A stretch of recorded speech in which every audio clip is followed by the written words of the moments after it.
Alô, galerinha, tudo bem com vocês? Aqui quem fala é o professor Júlio Alexandre para mais uma correção de PET. PET novo, semana nova. Vamos lá para aprendermos juntos na nossa explicação e na nossa correção.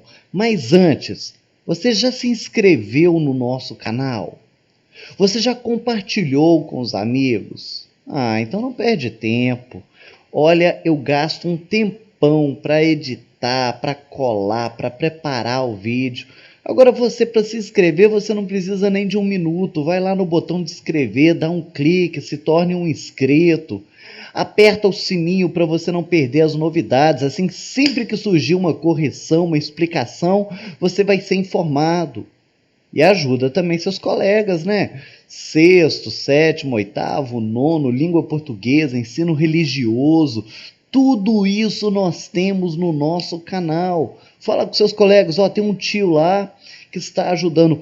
Utilize os comentários para vocês interagirem comigo, coloca lá sua dúvida, sua opinião, certinho? Inclusive, o que nós vamos ver hoje é resultado de comentários. Alguns falaram assim, tio, aumenta a fonte, tá certo? Olha, para melhorar um pouco mais a visualização, melhore a qualidade aí no YouTube. Nas configurações, você coloca de pelo menos de 480 para cima, tá certo? Mas eu mudei a fonte aqui para ajudar vocês. Vamos lá então. A primeira semana nós temos alguns textos para analisarmos. 2 textos já de cara. Vamos ler os 2 textos. Texto 1 diz assim: 4 anos depois dos Jogos Rio 2016, qualidade da água da Baía de Guanabara está pior, aponta INEA. Despoluição da Bahia era uma das promessas de legado das Olimpíadas. Amostras do espelho d'água com qualidade péssima ou ruim aumentaram 75%. Rios e canais da região também apresentam índices piores. Uma das promessas de legado dos Jogos Olímpicos Rio 2016 era a despoluição da Baía de Guanabara. Passados 4 anos, a situação no geral piorou, segundo dados do Instituto Estadual do Ambiente, INEA. De acordo com os últimos registros disponíveis, as amostras do espelho d'água com qualidade péssima ou ruim subiram 75% até o fim de 2019. Rios e canais apresentam índices piores. O monitoramento do espelho d'água da Bahia é feito através da análise de 15 parâmetros físico-químicos e biológicos. Mas as ações de controle foram interrompidas em março por causa da pandemia do novo coronavírus. 18 mil litros de esgoto por segundo. De acordo com o Sistema Nacional de Informação sobre Saneamento, a SNIS, foram tratados 31,3% do esgoto gerado no estado do Rio de Janeiro em 2018, taxa menor do que os 36,5% de 2010. A região hidrográfica da Baía de Guanabara é composta por 17 municípios. Estima-se que a Bahia receba 18 mil litros de esgoto por segundo, de mais de 13 milhões de habitantes. Ainda segundo a SNIS, os municípios de Cachoeira de Macacu, Duque de Caxias, Itaboraí, Magé, Nova Iguaçu, São Gonçalo, São João de Meriti e Tanguá têm menos de 30% do esgoto tratado. Então aqui nós temos uma notícia. Ela se difere da reportagem principalmente pela objetividade e a imparcialidade. Tudo aquilo que nós lemos ali não expressa a opinião de quem escreveu, do seu autor, mas ele simplesmente está noticiando os fatos de maneira mais simples, mais objetiva e mais imparcial.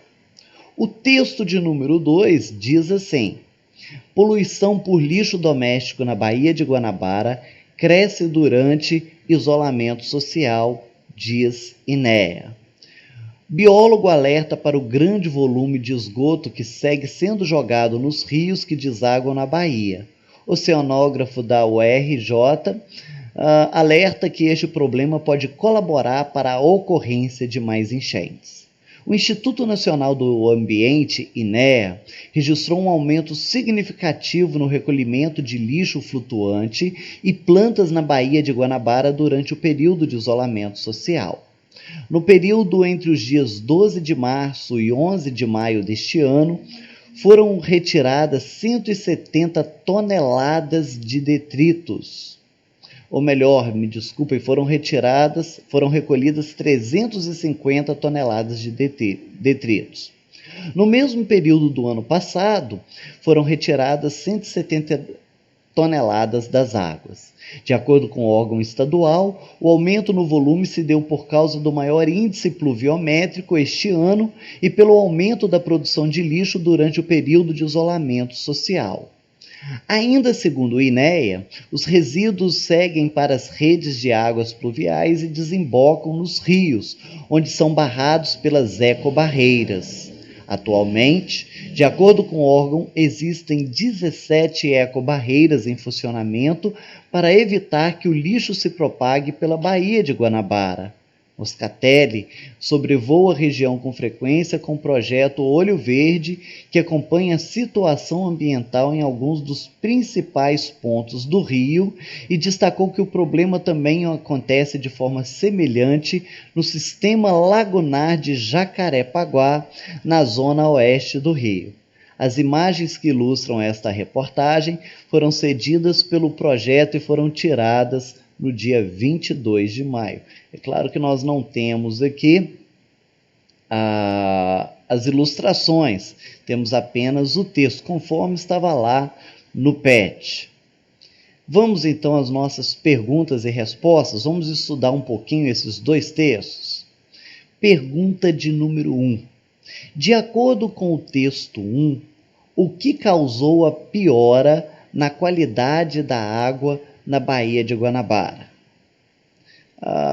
O que você pode colocar? É de acordo com o texto. Alguma coisa aqui tem que ter causado, então, esta piora.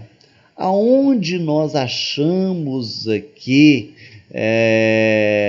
um índice de piora por alguma razão explicável, se dá nesse parágrafo, que fala assim, olha, mas as ações de controle foram interrompidas em março por causa da pandemia do novo coronavírus, ou seja, as ações de controle, elas foram interrompidas, logo isso vai piorar a qualidade. Isso não significa que a qualidade já não vinha piorando, mas aonde nós temos uma explicação, ou seja, uma causa, e é o que está falando aqui no exercício de número 1, nós temos a interrupção das ações por causa das ações de controle por conta da pandemia e a diminuição do tratamento de esgoto em 2018 em relação a 2010. Essa informação também está sendo dita. Olha só, de acordo com o Sistema Nacional de Informação sobre Saneamento, foram tratados 31,3% do esgoto em 2018. Taxa menor do que os 36,5% de 2010, ou seja, de 2010 para 2018, nós já tivemos aí uma queda, uma diminuição do tratamento do esgoto. Se é uma diminuição do tratamento de esgoto, a piora da qualidade é uma consequência. Ok? Entendido? É ler o texto e interpretar. Pergunta de número 2. O texto 2, agora nós vamos para o texto de cá, menciona a quantidade de lixo que foi retirada na Bahia. Que quantidade foi essa? Olha só, foram recolhidas 350 toneladas de detritos. Eu quero saber qual foi a quantidade retirada, está ali, tranquilinho, é só copiar e fazer. Número 3. Segundo o texto, O que fez com que a quantidade de lixo aumentasse? Vamos lá, de acordo com esse texto aqui, porque esse texto aqui é o texto 2 é o que está tratando da quantidade de lixo que foi retirado. Isso não é assunto do texto 1. Então a pergunta de número 3 também se refere ao texto 2. O que fez então com que a quantidade de lixo aumentasse? Duas razões. Vamos olhar lá no texto. De acordo com o órgão estadual, o aumento no volume se deu por causa do maior índice pluviométrico este ano. Ou seja, choveu mais esse ano. Eu não sei se vocês lembram, antes da pandemia, nós tivemos muita chuva. Várias enchentes em vários pontos de Minas Gerais. Se tornou um caos. Teve cidades que ficaram submersas. Você aí da região, Espera Feliz, Manhumirim, Alto Jequitibá, Alto Caparaó, que é aqui pertinho de nós, nós vimos um impacto. Aqui onde eu moro, o rio transbordou, quase chegou água na rua. Então, esse aumento de pluviométrico, esse aumento das chuvas, contribuiu para o aumento da produção de lixo, segundo o nosso texto. O aumento no volume se deu por causa do maior índice pluviométrico. E também tem uma outra razão, olha, e pelo aumento da produção de lixo durante o período de isolamento social. Então, como que fica a nossa resposta? Por conta do maior índice pluviométrico em 2020 e aumento da produção de lixo durante o período de isolamento social. Pontinho aqui, a resposta foi tirada do texto, porque a pergunta diz segundo o texto. Número 4. O que há em comum nas duas notícias? As duas notícias, elas estão ligadas ao INEA, não é verdade? Todas elas têm ali a participação da INEA, são dados do Instituto Estadual do Ambiente, e as duas vão dizer do aumento da poluição na Baía de Guanabara, e que as consequências da pandemia produziram um aumento significativo na poluição. Tanto uma quanto a outra, embora dê ênfase a algumas questões peculiares, todos os dois textos vão falar que a Baía de Guanabara ficou mais poluída. E vão relacionar a pandemia ou as consequências da pandemia, o isolamento, como uma das causas para o aumento significativo da poluição. Beleza? Entendeu? Tio, eu coloquei diferente. Olha, as respostas, elas podem ter alguma variação. Não é igual a matemática, 2 mais 2 é igual a 4. Aqui nós estamos olhando para o texto, retirando as informações do texto, mas a forma de nós respondermos, ela é múltipla, variada, tá certo? Vamos então para a questão de número 5. Qual a principal informação tratada no texto 2 que não foi abordada no texto 1? Aqui tem que ser uma informação importante no texto 2 que nós não temos no texto 1. O que eu coloquei aqui? O tempo todo está se falando das ecobarreiras. Se não vejamos, 17 ecobarreiras.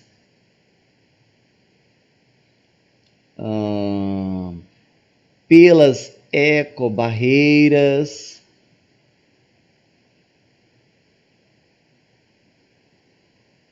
Esse dado aqui das ecobarreiras não foi colocado no lado de cá.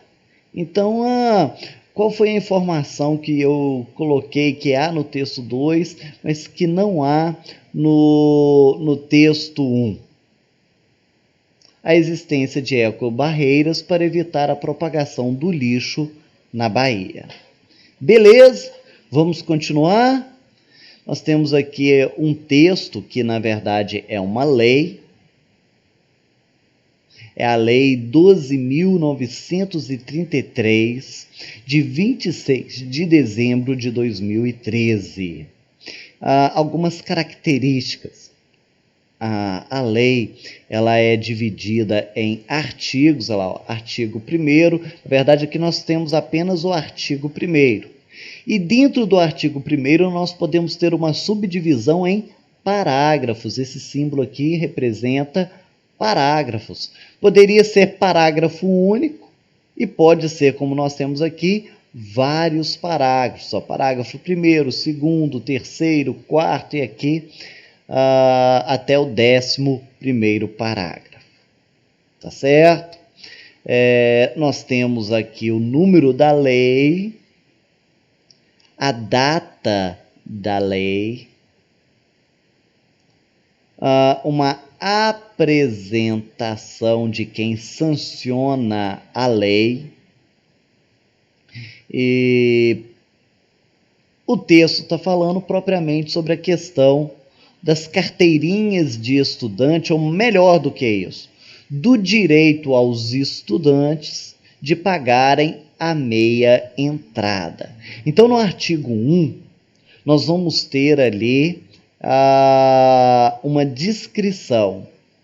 E os parágrafos seguintes, nós vamos ter, então, itens relacionados com aquela descrição da lei.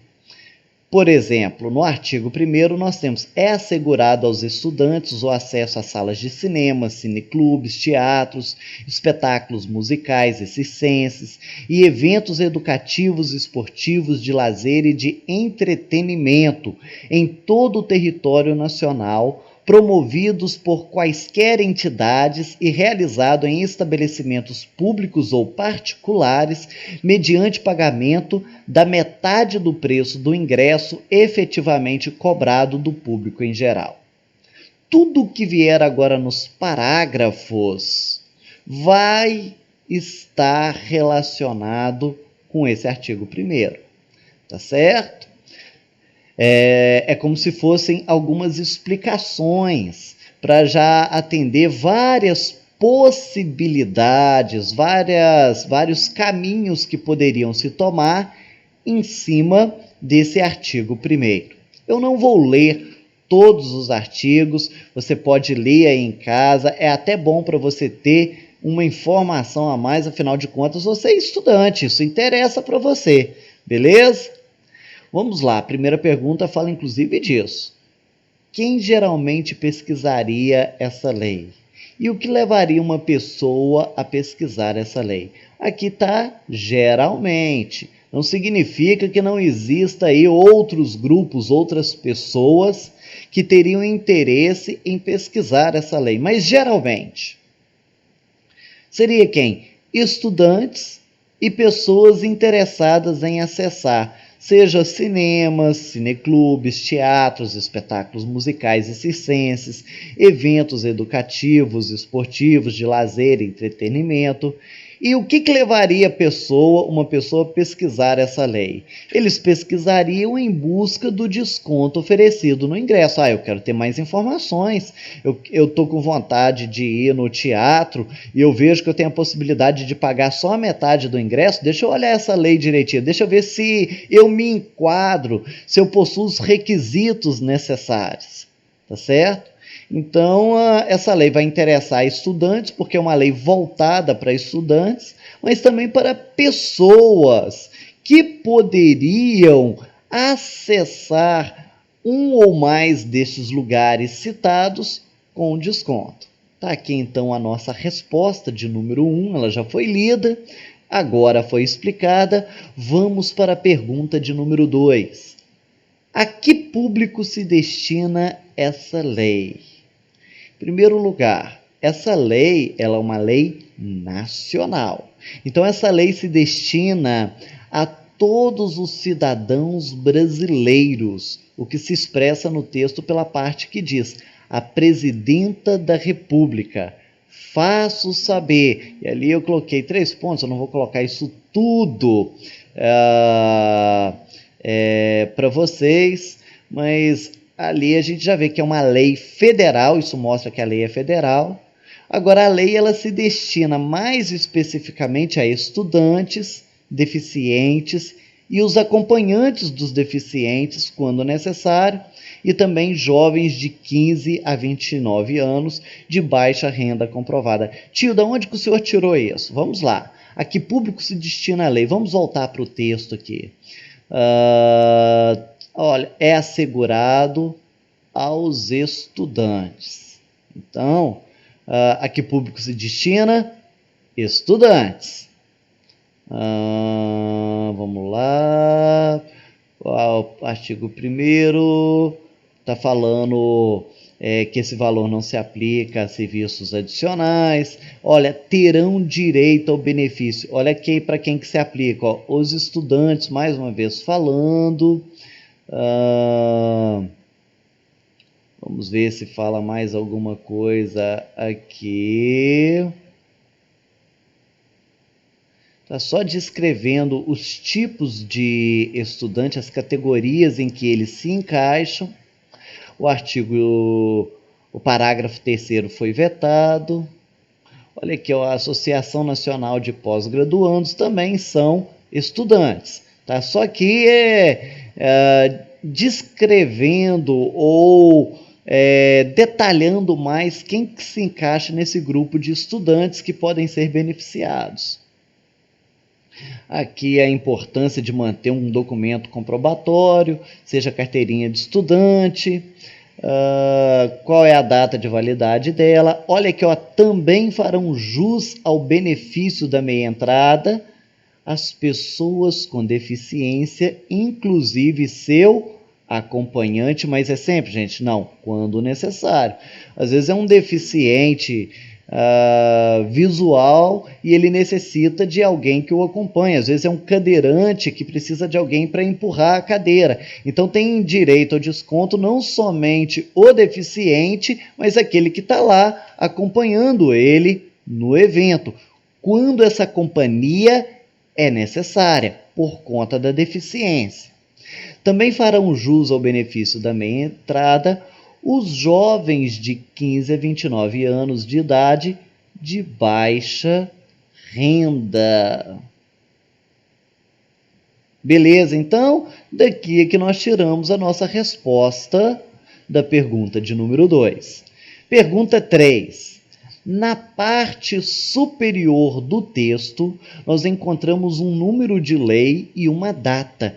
Geralmente, não sempre nós vamos ter lei tal de, e nós vamos ter uma data também, tal como nós encontramos aqui em cima, lá, ó, Lei número 12.933, de 26 de dezembro de 2003.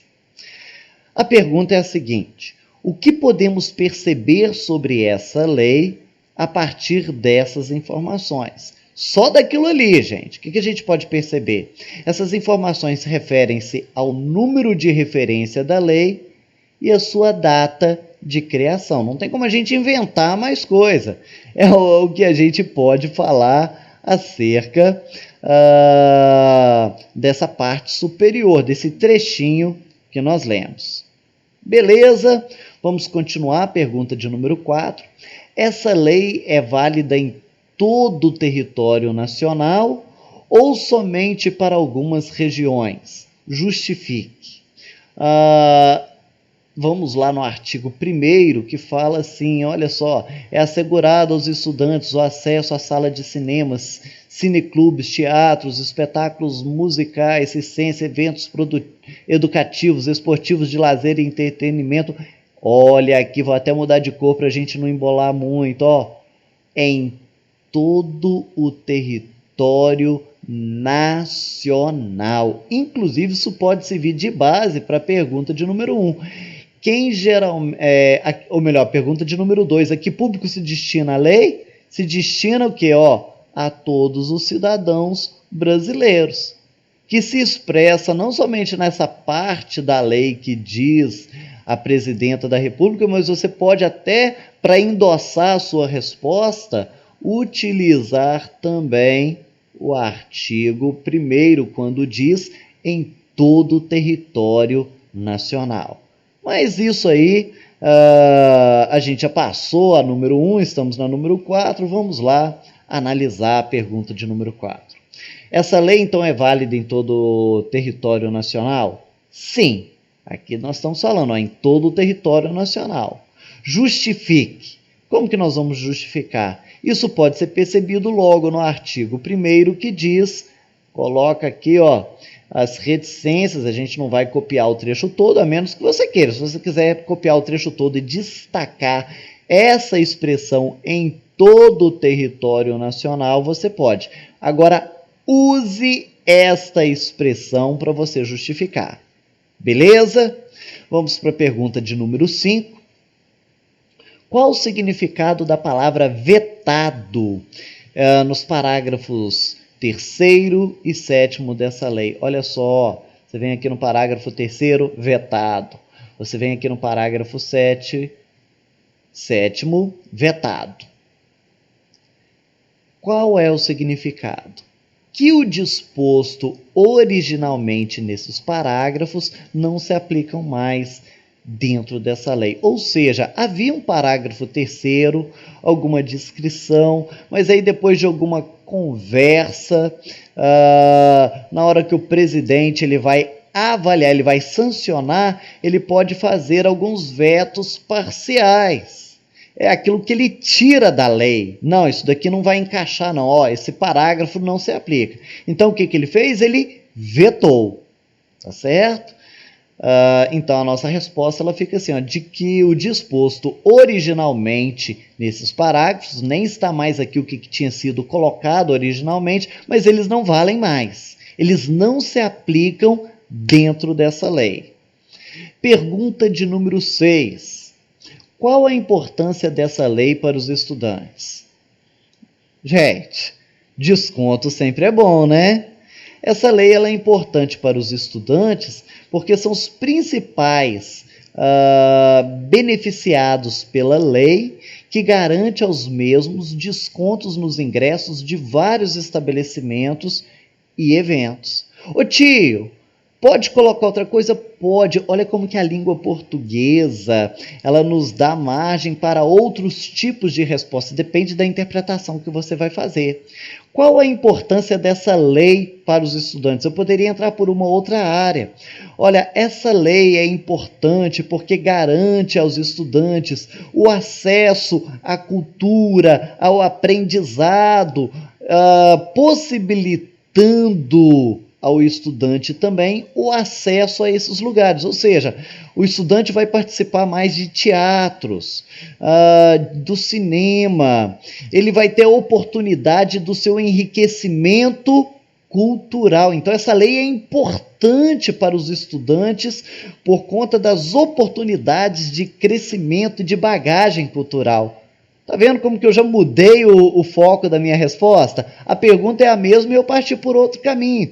Então, as possibilidades de resposta, elas podem variar. Aqui eu dei uma sugestão de resposta. Essa lei é importante para os estudantes porque são os principais beneficiados pela lei. Aqui eu enfatizei a questão por que ela é importante para o grupo dos estudantes. Eu não estou dando ênfase na questão da palavra importância, mas na palavra estudante. Para o estudante é importante porque eles são beneficiados. Agora, se eu fosse destacar a importância, aí eu poderia entrar pelo caminho da cultura, do enriquecimento cultural dos estudantes e dos outros beneficiados. Certinho? Número 7 é uma pergunta pessoal. Você já fez uso dessa lei em seu dia a dia? E aí, você já conseguiu usar a meia entrada porque você é estudante? Você tem sua carteirinha de estudante?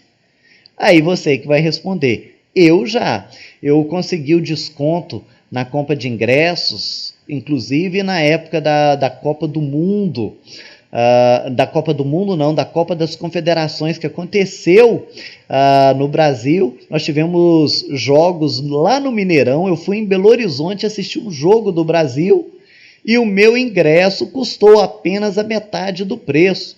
Foi algo em torno aí de 35 a 40 reais, acho que cai no México, foi 38 reais que eu paguei de ingresso. Assisti o jogo Brasil e Uruguai. Também já utilizei desse desconto para entrar no cinema pagando apenas meia entrada.